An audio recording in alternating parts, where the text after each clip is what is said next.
जाओ वैदेही बिटिया, हाँ जाओ आज मां के साथ रहना। सुनैना लेकर सीता को गई है। महाराज आज जनक पहुंचे हैं। वैदेही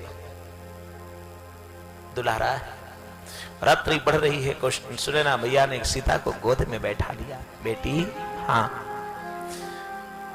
बिटिया क्या करे, प्रारब्ध ही कुछ ऐसा होता है। तो सीता ने मां के आंसू पोंछे। मां ऐसा नहीं है, मेरा तो जन्म ही ऐसा हुआ है। जहां मैं रही वहां भी प्राण में बंधा रहा मेरा जीवन, जो धनुष तोड़े वो ले जाए। और जहां मैं आई वहां की तो रीति दुनिया जानती है। रघुकुल रीति सदा चली आई, प्राण जाहि पर वचन न जाई। मायका भी प्रण में लगा रहा और ससुराल भी प्रण में लगी रही, तो इसलिए मैं चला। मैंने कुछ नहीं किया, मैं तो केवल स्वामी का साथ मैंने दिया है। रात्रि और बढ़ी। सीता कह रही है मेरे पिताजी शरीर से इतने दुबले क्यों हो गए? मां, पिताजी को कोई परेशानी है क्या? बेटी, जब से तू आई है अयोध्या तब से तुम्हारे पिताजी भोजन नहीं करते। जल्दी भोजन करने बैठते हैं तो उनको वैदेही याद आती है। कहते हैं आज मेरी वैदेही होती तो अपने हाथ से जल ला कर रखती। पिताजी, हाँ ये जल मेरे हाथ का पियो। आपके साथ बैठकर भोजन करती, महाराज के साथ भोजन करती थी। इसलिए वैदेही महाराजा भोजन नहीं कर पाते, किसी तरह से मेरे कहने से थोड़ा बहुत भोजन पा लेते, इसलिए दुबले हो गए हैं बिटिया, इसलिए दुबले हुए हैं। कोई चिंता मत कर। धन्य है। रात्रि बढ़ने लगी तो सीता ने कहा मां, हाँ मुझे भेज दो मेरे शिविर में, मेरे स्वामी बैठे होंगे। लक्ष्मण भैया बैठा होगा, कुछ खाया कि नहीं खाया। माताएं भी आई हैं, सास जी लोग, उनकी चरण सेवा भी नहीं हुई है। मुझे हमारे शिविर में भेज दो। सुनैना ने कहा आज मैंने कौशल्या से तुमको आज रात के लिए मांग लिया है। एक रात मैंने उससे याचना कर ली है कि वैदेही को दे दे, मैं अपने हृदय से लगाकर आग शीतल कर लूं हृदय की। जब से भेजा है आज देखा, आज दे दो। वैदेही ने हाथ जोड़ा। मां, अगर मैं नहीं गई तो इसमें आपकी बात कट जाएगी। मेरा कुछ नहीं बिगड़ेगा, लेकिन आपकी बात चली जाएगी। सुनैना ने कहा मेरी कौन सी बात जाएगी? बेटी, मां जब मुझको विदा कर रही थी तो आप ही ने कहा था सास ससुर गुरु सेवा करे हो, मात पिता आज्ञा अनुसार हूं। आज मेरी सासू भी यहाँ है, मेरे स्वामी भी यहाँ है। आज मेरी सेवा उनके साथ नहीं हो पाएगी तो ये आपका वचन कट जाएगा, इसलिए मुझे भेज दो। सुनैना को हृदय पर पत्थर रखकर वैदेही को कौशल्या के शिविर में भेजना पड़ा और अपने कई रूप बनाकर माताओं की सेवा किया है वैदेही ने, स्वामी की सेवा की। दूसरे दिन जनक जी महाराज सहित सब लोग बैठे हैं, भगवान से वार्ता हो रही है। जनक जी ने संकेत किया, भरत, हाँ राम से प्रेम करते हो तो प्रेम में कोई स्वार्थ मत रखो और जाकर राम चरणों में बैठकर उन्हीं से पूछो कि इस धर्म संकट से कैसे हम उबरे। राम से ही पूछ लो। राम के पास जाकर भरत चरणों में गिर गया। भैया आज मैं शरणागत हूं, जो चाहते हो, जिसमें तेरी रजा है उसमें मुझे मजा है, जो चाहते हो करो, मैं तो कुछ। भगवान ने कहा, भरत, हाँ मेरे पिता ने जो कार्य किया हम सब वही करें, दोनों भाई मिलकर। क्या किया? जीवन में दो चीज एक साथ निभती नहीं है,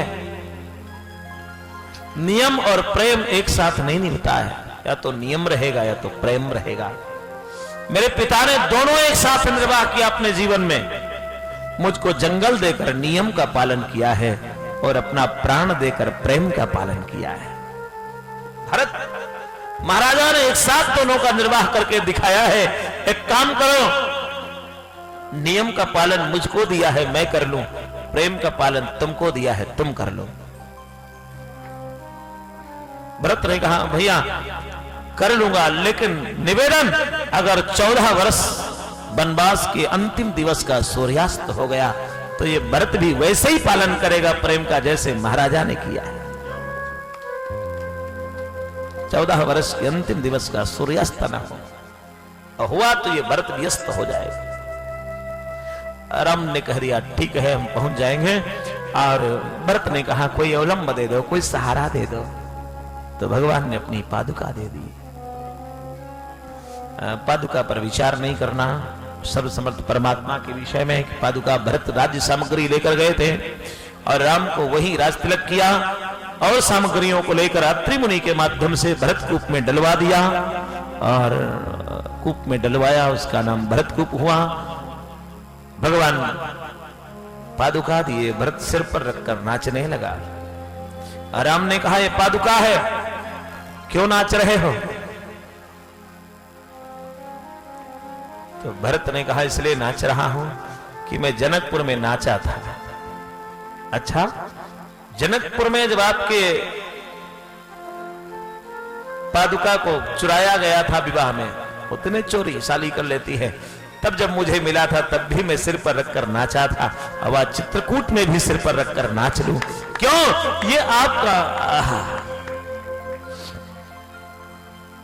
ये दो पादुकाएं मानो मेरे सीताराम दोनों मिल गए हो। दोनों पादुकाएं हैं मानो सीताराम हो, और भगवान ये दोनों पादुकाएं दोनों आपके चरणार बिंदु हैं, इसलिए मैं इसको लेकर नाच रहा हूं। दूसरा, अब मुझे पूर्ण विश्वास हो गया है कि आपके दोनों ये पद चरण एक दिन अयोध्या आएंगे। क्यों? क्योंकि व्यक्ति जब कहीं बैठता है तो अपनी पादुका दूर निकाल कर बैठता है, और जब चलने लगता है तो पादुका उसके पास नहीं आती है, चरण ही चलकर वहां तक जाते हैं। तो पादुका मैं ले जा रहा हूं, तो पक्का पता है ये दोनों चरण चलकर अयोध्या आएंगे। पादुका लाए, विदा किया। भगवान भी थोड़ी दूर आकर सबको विदाई दी है। सब लोग सीधा अयोध्या आए हैं और भरत ने पादुका भगवान के सिंहासन पर रखी है। पहला ऐसा व्यक्ति है जिसने एक संविधान बनाया है पादुका का शासन। आज भी इंग्लैंड के संविधान में मुकुट का शासन चलता है? भरत का विधान बनाया हुआ है। भरत मेरा इतना बड़ा राजनीतिज्ञ है, उसने खड़ाऊ का शासन कराया, तो इंग्लैंड वाले आज मुकुट का शासन करा रहे हैं। किंग एंड क्राउन का सत्ता है। आज इंग्लैंड वाले हमारी सत्ता बात मान रहे हैं, लेकिन भारत नहीं मानने को तैयार है। ये बड़ी दुखद बात है। हमारे न्यायमूर्ति बैठे हैं, मैं बताऊं, मेरी दृष्टि थोड़ा बिलग है। मैंने कहा है कि मंदिरों पर अगर मस्जिदें बनी हैं तो गलती हमारी है, ये अपराध उनका नहीं। वो हमारे मंदिर को इतना पवित्र मानते हैं कि इस भूमि को सजदा तो कर रहे हैं, कम से कम ये क्या बुरा है बोलो? वो पवित्र मान रहे हैं, वो पवित्र मान रहे हैं। अगर कोई माने पवित्र तो उसमें युद्ध क्यों कर रहे हो? मेरे भगवान का पूजा जितने अधिक से अधिक लोग कर ले जाए, मैं ठाकुर की पूजा चरणार भूमि को प्रणाम तो करते हैं। कविता में मैंने लिखा है, मेरी पुस्तक कुछ कहूं ना कहूं में है, मैं पुस्तकें उपलब्ध नहीं करा पाया, मेरा ही कुछ ऐसा आ रहा है। पुस्तकें हैं यही भाई बहन, विदाई हुई है। भरत आए, पादुका को बैठाया और एक दिन गुरुदेव भगवान के पास गए। भरत वशिष्ठ जी के चरणों में बैठकर रो रहे हैं। गुरुदेव, हाँ मैं भोजन नहीं कर पाता हूं, कौशल्या मुझसे जबरदस्ती भोजन करा देती है। मेरी बड़ी मां मुझको जबरदस्ती भोजन कराती, मैं भोजन कर नहीं पाता हूं। मेरे भैया कंदमूल खाए, मैं राज भवन में बैठकर भोग लगाऊं, ये अच्छी बात नहीं है। गुरुदेव, मैं आपसे आज्ञा लेने आया हूं, अगर आप आज्ञा करें तो मैं बलकल धारण करके नंदीग्राम में जाकर कुटिया बना लूं। वशिष्ठ जी ने भरत को सराहा है। भरत, हम लोग धर्म नहीं जानते। वशिष्ठ ऐसा व्यक्ति भरत के सामने, ये पंक्ति देखिएगा, मानस कह रहा है हम धर्म नहीं जानते। भरत, और तू तो धर्म की मूर्ति है। भरत धर्म मूरत तब आही, वो तो धर्म की मूर्ति है साक्षात। क्या कह रहा है? यहां तक तो मैं पहुंच ही नहीं सकता, मेरी बुद्धि नहीं पहुंच सकती। भरत, तू तो साक्षात राममय है। जा, लेकिन कौशल्या से आदेश ले लेना, कौशल्या से आदेश ले लेना। भरत पहुंचा है, ओहो कौशल्या जी की क्या दशा। राम के भवन के बाहर कौशल्या बैठी रहती है, नित्य बैठी। और कभी कभी तो ऐसी दशा कौशल्या की होती है कि उठकर भगवान के भवन की कुंडी खटखटाने लगती। राम उठ, जाग जा, सूर्योदय हो गया बेटा। सोचना दौड़ती है, क्या हो गया आज। कौशल्या को बैठा थी, मां राम नहीं है, अंदर नहीं है, बैठो। ये दशा कौशल्या। एक बार तो ऐसी घटना घटी,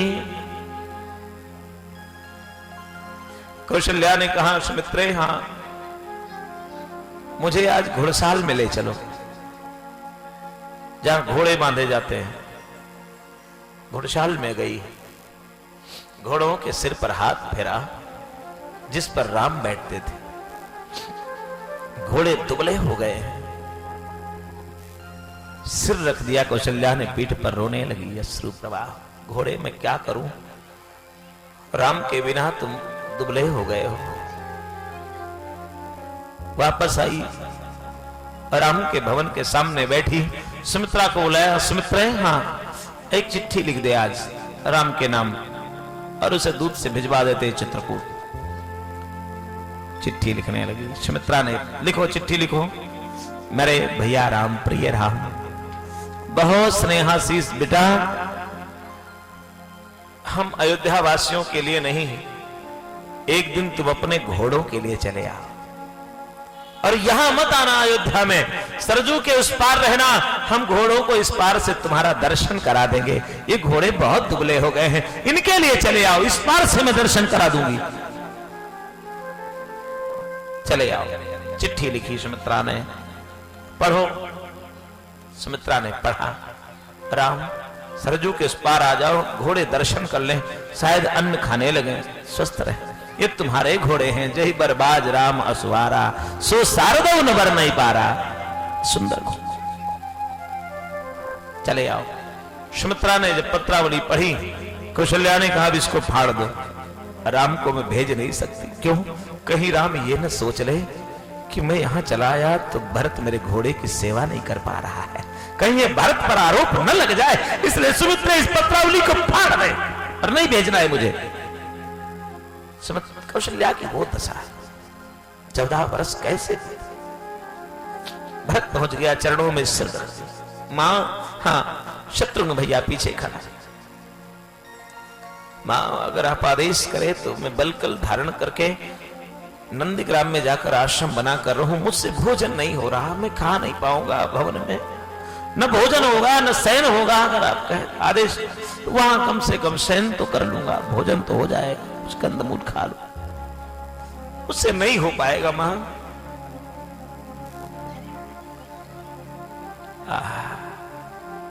मेरे भाई बहन अब विचार करना, भरत को तो मां का आदेश भी मिल गया, लेकिन शत्रुघ्न की क्या दशा हुई। वही भवन के खंभ को पकड़कर लिपटा कौशल्या से रो रहा है, मां मैं कहां जाऊं, मेरे लिए तो कुछ आदेश हो। भरत तो भरत है, शत्रुघ्न की दशा क्या हुई। लिपटा कौशल्या से रो रहा, मां मेरे लिए कुछ आदेश कर दो, मैं कहां जाऊं। सबसे अनाथ तो केवल शत्रुघ्न हुआ अयोध्या। भरत का साथ दिन रात दिया, आज भरत नंदीग्राम जा रहा है, शत्रुघ्न क्या करे। रही से सोचो, ये कहां चला गया।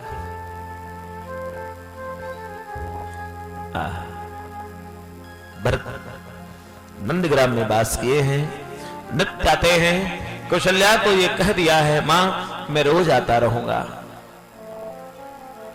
और भरत का ऐसी सत्ता हुई है। गोस्वामी जी कहते हैं, अयोध्या में 14 वर्ष में न कोई पैदा हुआ और न कोई मरा है। पूरी अयोध्या राम के लिए व्रत करती है, संयम का व्रत करती है, हर तरह से व्रत करती है। 14 वर्ष मृत्यु ही नहीं आई है। भरत का वो खड़ाऊ का ऐसा शासन चला है पादुका का कि वहां मृत्यु ही नहीं आई है, जन्म भी नहीं हुआ। ऐसा दिव्य शासन। नंदीग्राम में कुटी बनाकर धरती को नीचे खोद कर महात्मा भरत लेटते हैं। नंदग्राम कर परन कुटीरा मई खनी कुश साथरी समारी। धरती को खोद कर कुश की साथरी पर भरत लेटता है। अयोध्यावासी चित्रकूटवासी दोनों यहां उपस्थित हैं और दोनों ने निर्णय किया है मानस में, भरत और राम को अगर रखा जाए तो दोनों में कौन है। तो दुहदिस सोच कहत सब लोगु, दुहदिस समुझ कहत सब लोगु, सब विधि भरत सराहन जोगु। सब विधि भरत सराहन, भरत की सराहना सब प्रकार से की जाए। और भरत वैसे रहते हैं, तेपुर बसत भरत बिन रागा, चंचरी की जिम चंपक बागा। नंदीग्राम में भरत जी रहते हैं। अयोध्या खंड की समाप्ति होती है। हम लोग गाय मस्ती में सिया राम प्रेम पीयूष पूरन होत जनम भरत को। सिया राम प्रेम पीयूष पूरन होत जनम भरत को। मुनि मन अधम जननियम सबधम विषम व्रत आचरत को। मुनि मन अधम जननियम सबधम विषम व्रत आचरत को। दुखदारिद्र दंभ दुःख सुजस विषम हरत को। दुखदारिद्र दंभ दुःख सुजस विकाल तुलसी ते सधन राम सन्मुख करत को। विकाल तुलसी ते राम सन्मुख करत को। विकाल तुलसी ते राम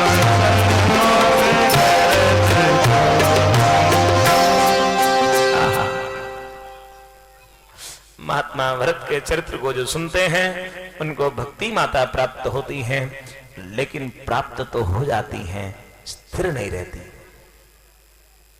स्थिरता के लिए अरण्य कांड है। अरण्य कांड की कथा जो सुनते हैं मात्र 46 दोहों का छोटा सा कांड है, जिसमें केवल रामचरित का वर्णन है। राम जी की चरित्र मुखर होकर अरण्य कांड में प्रस्तुत होते हैं, जहां जटायु मिलता है, जहां शबरी मिलती है।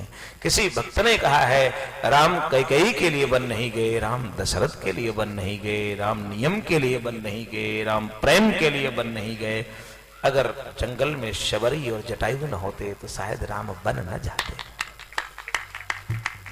दिव्य प्रसंग है जटायु और शबरी का। मेरे भाई बहन, कल हनुमान जी का भी मंगलमय चरित्र मंगलवार भी है, हम उधर चलेंगे, लेकिन आज की समय कह रही है कि हमको रुकना है।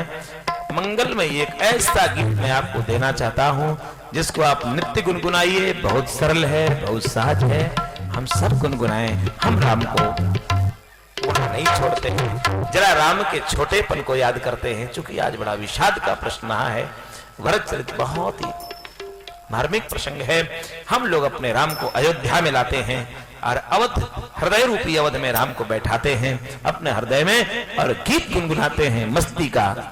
सब लोग याद करना, बड़ा सरल गीत याद कर लेना। अभी मेरी पुस्तक में नहीं आया है, दूसरी पुस्तक मेरी छपने गई है, नाम है प्रीति पाखुरी, और शीघ्र ही आएगी और उपलब्ध होगी। उसके गीत हैं ये, सब लोग गाए मस्ती में।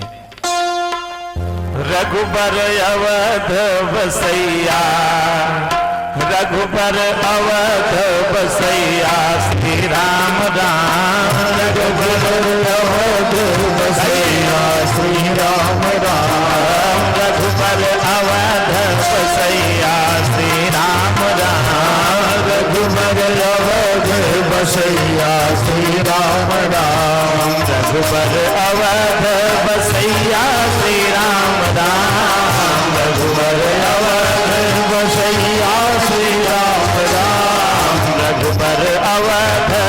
बसैया श्री राम राम। रघुबर अवध बसैया श्री राम राम। रघुबर अवध बसैया श्री राम राम। रघुबर अवध बसैया श्री राम राम। रघुबर अवध बसैया श्री राम राम।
कौशल्या कैकेयी सुमित्रा।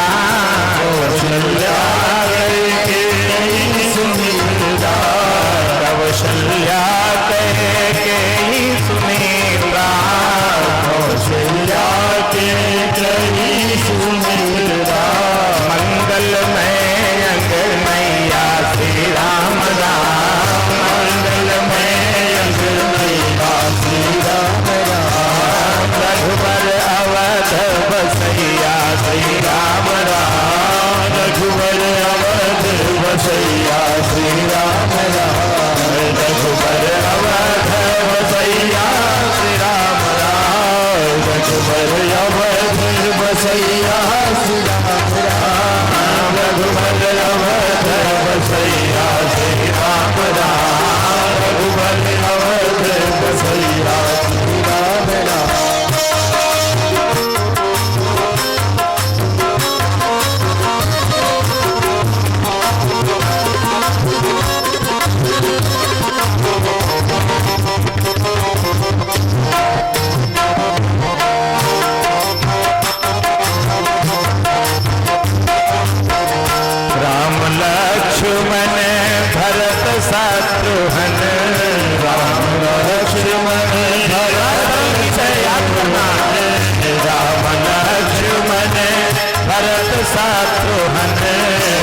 दश राघव